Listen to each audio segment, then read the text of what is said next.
Hello. So, I'm not really going to give you a list of foods that you shouldn't eat. I'm just going to entice you with the title.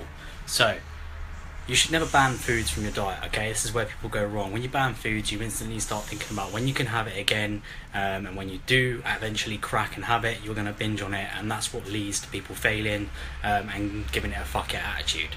So instead, are there foods that you should avoid?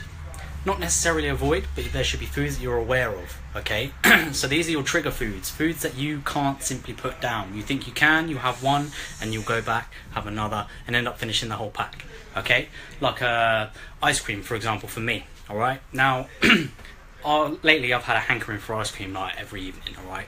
And I know that if I buy a tub of Ben & Jerry's, I'm going to polish that whole tub off. However, if I buy individual ice creams like a Magnum or something like that, less calories, I still get to eat it and I'll make sure it fits my calories.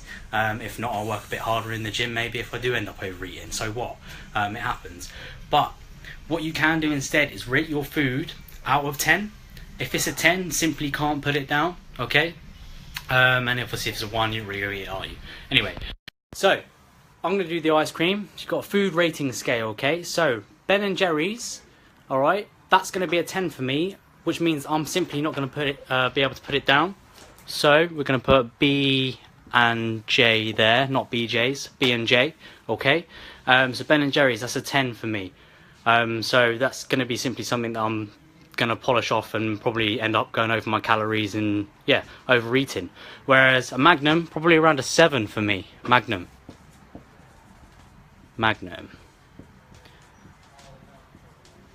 Alright, so if I rate a Magnum a 7, I'm going to be able to handle that a lot more. That's going to be less calories as well. I'm still going to be able to enjoy my food and not overeat it. Could I polish off another Magnum? I probably could, but I know that I probably won't because it means going to the freezer to get another one, whereas if I've got the whole tub of Ben & Jerry's there, I'm just going to keep going and keep going. Even though I say I'll stop, I'll have another 10 spoonfuls and end up finishing the tub. So think about it. Rather than banning foods, you don't need to avoid these foods. You just need to be aware of the foods that are your trigger foods and rate them out of 10. So if it is a 10, you can find an alternative food that you still enjoy, yet maybe is around a 6 or 7, and you know that you will eventually stop.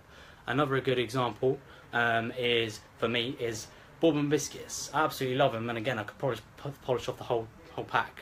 But if I wanted a biscuit, I'll probably go, I don't know, custard creams or something like that, because I could probably maybe only have 1 or 2 of them and be done.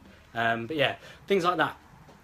So rather than completely banning a food and then binging on it a couple of days later or a couple of weeks later, be a little bit smarter about it.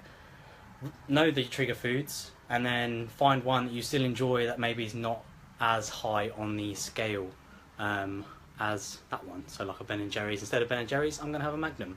Cool. See you later.